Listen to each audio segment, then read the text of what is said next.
오늘은 기도를 멈추지 마라, 기도를 멈추지 마라 라는 제목으로 하나님의 말씀을 증거하도록 하겠습니다. 오늘 시편 69편은요 절망의 자리를 이야기하고 있습니다. 우리도 어떠한 절망에 있든지 하나님을 의지함으로 하나님께서 승리케 하시는 믿음의 백성들이 다 되시기를 주님의 이름으로 축원합니다. 먼저 1절부터 12절까지가요 절망에 빠진 성도들을 묘사하고 있습니다. 그때 우리가 해야 할 일이 무엇인가? 절망이 있는데 12절까지를 보니까 틈틈이 겨자씨만한 믿음을 붙드는 모습이 나오는 것입니다. 이것이 중요하다는 것입니다. 앞부분에 보면 이 물이라고 묘사가 나오는데 이 구약에서 물은 좋은 게 아닙니다. 혼돈의 상징입니다. 바다 그러면 이스라엘에게 좋은 게 아닙니다. 거기는 마귀가 사는 곳이고 물이 넘쳐난다 그러면 고난이 넘쳐난다 이런 뜻으로 사용이 되는 것입니다. 혼돈의 상징입니다. 그런데 지금 물이 내 영혼까지 찼답니다. 그러니까 고난으로 인해서 지금 내 영혼이 다 죽어가고 있다 이렇게 시편 기자가 표현하고 있습니다. 또 하나는 수렁입니다. 설 곳이 없는 수렁에 빠졌다고 이야기합니다. 요셉도 수렁에 빠졌던 적이 있죠. 그때 간절하게 형들에게 부르짖었지만 형들이 도와주지 않았습니다. 오늘 본문에 보니까 이 수렁에 빠져가지고요 얼마나 부르짖었던지 목도 쉬고 눈도 새하였다고 시편 기자가 고백을 하는 겁니다. 그러면서 또 억울함을 이야기합니다. 까닭없이 나를 공격하고 또 부당하게 나를 공격하고 하지도 않은 일을 가지고 했다고 그렇게 억울하게 만들고 있다는 것입니다. 그래서 고난을 쭉 나열하고 있는데 우리 1절부터 4절까지만 절망의 내용을 한번 보시겠습니다. 하나님이여 나를 구원하소서. 물들이 내 영혼에게까지 흘러 들어왔나이다. 나는 설 곳이 없는 깊은 수렁에 빠지며 깊은 물에 들어가니 큰 물이 내게 넘치나이다. 내가 부르짖음으로 피곤하여 나의 목이 마르며 나의 하나님을 바라서 나의 눈이 쇠하였나이다.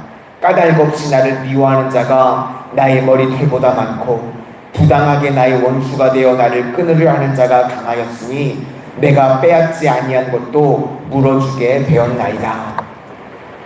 이렇게 억울하다고 억울함을 계속해서 이야기하고 있습니다. 그런데 간간히 나오는 게요 믿음이 나오고 있습니다. 5절을 보니까 자기를 돌아보면서 회개하고 또 6절에는 나로 인해서 다른 사람이 수치를 당하거나 욕을 당하지 않기를 원합니다. 그러면서 고난 속에서 믿음을 붙드는 이야기가 나오는 것입니다. 5절과 6절도 한번 보시겠습니다. 하나님이여 주는 나의 우매함을 아시오니 나의 죄가 주 앞에서 숨김이 없나이다.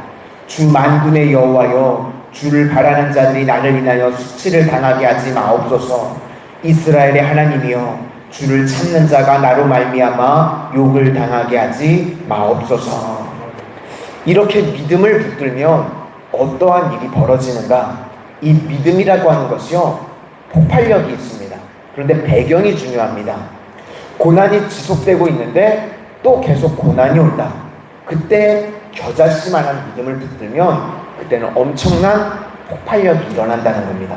그런데 평탄한 길을 가고 있을 때 겨자씨만한 믿음을 붙들면 그때는 별 폭발력이 없습니다. 그러니까 배경이 절망의 상황 가운데 놓여있는데 겨자씨만한 믿음을 붙들었다. 그때 엄청난 폭발력이 일어난다는 것입니다. 오늘 본문 9절은요 예수님께서 성전 정화를 하실 때 인용하셨던 말씀입니다. 9절을 보겠습니다. 주의 집을 위하는 열성이 나를 삼키고 주를 비방하는 비방이 내게 미쳤나이다. 예수님께서 십자가 지시기 전에 성전 정화를 하셨습니다. 그때 주의 집을 위하는 열심이 나를 삼키리니 바로 오늘 본문의 말씀을 인용하신 것입니다. 그러니까 상황이 너무너무 안 좋은데 예수님께서 불꽃같이 일하는 모습이 있으시더라는 것입니다. 여러분도 우리가 신앙생활을 하시면서 살아갈 때 하나님 일을 할 때요 내가 상태가 좋아야지만 주의 일을 하는 건 아닙니다. 우리가 어떤 때는요 너무 눌릴 때가 있고요 또 너무 피곤할 때가 있고 너무 힘들 때가 있고 더 이상 버틸 수 없는 것 같은 그럴 때가 있습니다. 그런데 그때 한 번 더 믿음 붙들어야지, 한 번 더 말씀 붙들어야지. 그럴 때 갑자기 불이 확 타올라서 이 폭발력 있게 사명을 감당할 때가 있다는 것입니다. 그래서 모든 것의 기대가 사라졌을 때 나는 끝이야. 그런데 그때가 끝이 아닙니다. 사르밧 과부가 그러지 않았습니까? 이제 이거 먹고 죽어야 되겠다, 끝났다. 그때 하나님의 구원의 손길이 다시금 임하게 되더라는 것입니다. 논산에 가면요, 이 지금은 이제 그렇지 않은데 강경 성결교회가 있습니다. 이제 지금은 교회 이름도 바뀌고 지금은 장소가 거기가 아닌데, 강경 성결교회, 이 교회가요 일제시대 때 이 신사참배를 안 한 교회로 유명한 교회입니다. 충청도 쪽에서는 이 교회가 1호로 신사참배를 하지 않았다고 합니다. 그 당시에는요, 저는 뭐 있어보지 않았으니까 뭐라고 표현할 수는 없지만 교단장, 목사님, 장로님 할 거 없이 다 신사참배를 했습니다. 그쵸? 동방요배라고 해가지고 이거 국민의례다, 그래서 예배를 드리는 시간에 다 신사참배를 할 때였습니다. 그런데 그때요, 이 교회가 신사참배를 이제 처음으로 거부하기 시작한 거예요. 근데 누가 이 교회에 그 신사참배를 처음으로 거부했을까요? 누구였냐면 그 교회에 다니는 초등학생들이 거부를 했답니다. 목사님이나 장로님이나 권사님들이 아니고요, 초등학생이 거부를 하기 시작했대요. 그 초등학생들이 하는 얘기가요, 우리가 주일학교에서 배웠다는 거예요. 1계명을 보니까 이 10계명 말씀을 배웠는데 하나님 외에는 다른 신을 두지 말라. 초등학생들이 그거 배웠다고 어른들한테 얘기한 거예요. 우리가 또 2계명도 배웠는데 우상 만들지 말고 절하지 말고 그거 섬기지 말라는 거 우리가 교회 학교에서 배웠습니다 라고 어른들한테 이야기를 한 거예요. 그렇게 초등학생들이 버티고 신사참배를 안 하니까 어른들이 자극을 받은 거죠. 아, 그래요, 저 어린아이들이 신앙이 맞는데, 그러면서 회개운동이 일어나게 되고 교회 전체가 신사참배를 거부하는 그런 일이 벌어지게 되었습니다. 여러분, 이게 바로 겨자씨만한 믿음 아닙니까? 그쵸? 초등학생들도요, 고학년이 아니었대거든요. 저학년이었으니까 아마 1, 2, 3학년 중에 저희 막내 아들을 이렇게 보고 있으면 이거 완전 애기거든요. 근데 그 애기가 말씀 붙든 거예요. 정말 겨자씨만한 말씀, 교회 학교에서 배웠다는 그 말씀 붙들었더니요, 교회 전체가 뒤집어지게 된 겁니다. 그게 바로 겨자씨만한 믿음인 거죠. 혹시 논산 쪽에 가실 일이 계시면 이 강경 성결교회, 지금은 이제 아마 박물관처럼 사용하고 있다고 그러거든요. 한번 거기 가실 일이 있으면 신앙을 한번 체크해 보실 수 있기를 바랍니다. 내가 어린아이와 같은 겨자씨만한 믿음을 지금 잘 붙들고 있는지, 저는 아직 못 가봤거든요.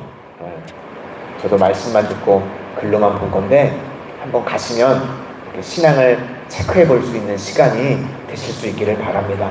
이렇게 작은 믿음이요, 고난 가운데 폭발력 있게 크게 역사를 한다는 것입니다. 우리 성도님들의 작은 겨자씨만한 믿음이요, 우리 교회 전체를 뒤바꾸는 폭발력 있는 믿음으로 사용될 수 있음을 기억하시기를 바랍니다. 그리고 또 나오는 것이요, 기도 응답에 때가 있다는 것입니다. 그래서 우리가요, 기도를 멈추면 안 되는 것입니다. 내가 예상했을 때 기도 응답이 있는 게 아니라 하나님의 때에 기도 응답을 해주십니다. 그래서 13절부터 18절까지가 그 이야기인데요, 13절만 한번 보시겠습니다. 여호와여, 나를 반기시는 때에 내가 주께 기도하오니 하나님이여, 많은 인자와 구원의 진리로 내게 응답하소서. 여기 보니까 나를 반기시는 때에 라고 그랬습니다. 이게 바로 기도 응답이 있을 때에 라는 것입니다. 그러니까 우리는 기도의 응답이 언제인지 모르는 것입니다. 어떤 거는요, 그냥 기도만 바로 한 번 해도 제깍제깍 응답해 주시는 게 있는가 하면 오랫동안 간절히 기도해도 기도의 응답이 더딘 것 같고 없는 것 같아 보일 때가 있습니다. 제가 이제 목회를 하면서 보니까요, 내가 정해놓은 기도에 하나님 이때 응답해 주십시오 그러면 잘 응답을 안 해주시는 것 같더라고요. 하나님 이제 금년까지 넉 달 남았습니다. 넉 달의 시간을 드릴 테니까 이때까지 응답해 주십시오. 여러분, 그러면요 거의 응답이 없습니다. 그죠? 그런데 그냥 묵묵히 기도하고 신앙생활 하면서 나가다 보면 어느샌가 나도 모르게 하나님께서 그 기도의 응답을 해 주신 것을 경험하게 되는 것을 보게 됩니다. 이것이 바로요, 나를 반기시는 때이고 나의 기도의 응답의 때라는 것입니다.